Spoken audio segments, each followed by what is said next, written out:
Hey, it's Thomas Mulready from CoolCleveland.com, and we're here today at Near West Theater, and we're here with Stephanie Morrison-Hrbek, Executive Director, Bob Navis, Musical Director, and Artistic Director. Thank you guys for meeting with us today. You are so busy, you're like 48 hours away from opening a brand new show, Willy Wonka, by Roald Dahl. Is that how you pronounce that? Sounds good to me. Why did you pick this one, Bob? You're Artistic Director. All your shows use big casts. You involve the neighborhood. You involve the kids. They teach lessons. Why this particular show? It seems like a kind of a weird, dark show, isn't it? Well, it has its weirdness, that's for sure. The main character is slightly creepy. Yes. And sometimes compelling.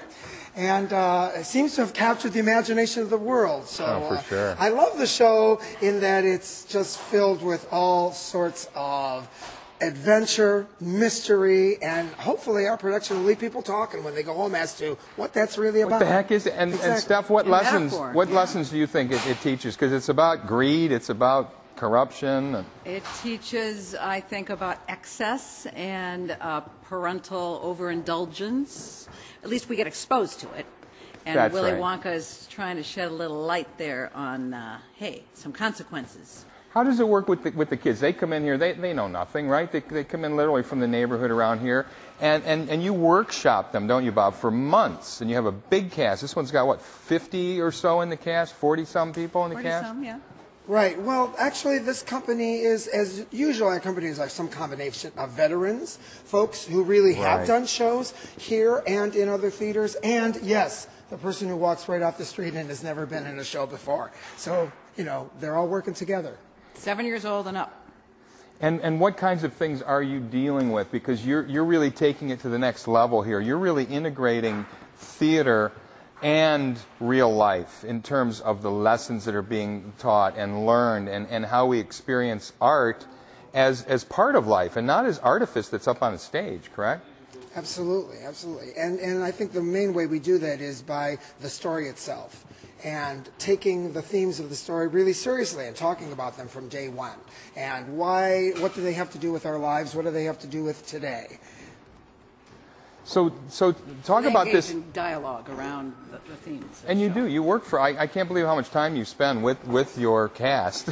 Well, he dealing leads with about these. a 2-week community building, intensive community building process. The community building is maintained throughout. We gather in circles always before we go on stage. Bob has us all look into each other's eyes and just take each other in.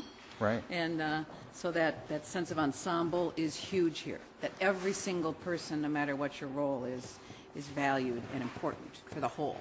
And you've got a fabulous set here. We're seeing some of the set pieces behind you here. And it's in the round. You're calling it what? Sense around for this? Truly sense around. You'll have actors all around you from every directions. The sights, the lights, moving chocolate factory towers. I don't want to give it all away, but we've got the hot chocolate river. Really? It's flowing. The pink candy boat with 11 passengers moving in this space like the Titanic, honestly. It's not an easy thing Without to do. With a happy ending. No hydraulics involved. No hydraulics, but it looks like it. And no flying system, but we have puppets flying through this space. And you keep setting the bar higher and higher, seriously, for yourselves, for your cast, for your audiences.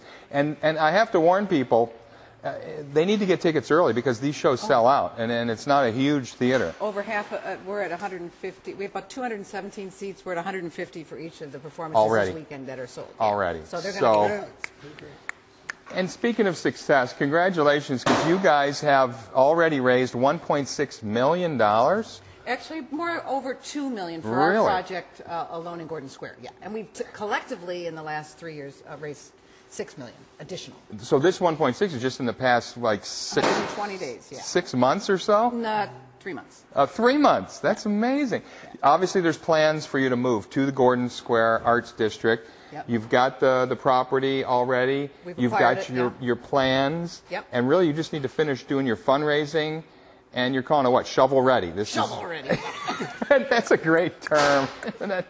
It's like, and you're ready to go with this new production. Talk about some of the plans, because you made some of the designs and the drawings for this funky plaza that you plan to have out right on Detroit Avenue. And this is going to be just west of West 65th. It's That's right. Right at West 1 block 67th. west. 1 block west? What's with the Plaza? And there's a fountain and there's all kinds of stuff you have planned. Well, we're really trying to have the Plaza speak for history of this organization, which is 32 years already. And so we want the Plaza to feel like it has always felt here. And that's our greatest concern, is that the intimacy and right. that sense of home that this place has been for many of us, for hundreds and thousands of people for so many years. We'll feel that when we go to this new place. So we're taking that very seriously. You're going to have a basement. You're going to have a lot more space to do your workshopping, bigger audiences, right? Yeah, we're not growing hugely, but we can go. We're going to be able to go to 275, and then of course we can produce longer. We leave this space at the end of December. That's right. And we go off site until March. So we'll be able to have continuous programming is certainly our goal. Generate more of your own revenue. Right. I assume that's a big part of it, right? Earned income. Earned income. That's the key. And you're calling it a holistic performing arts center. That's an interesting word.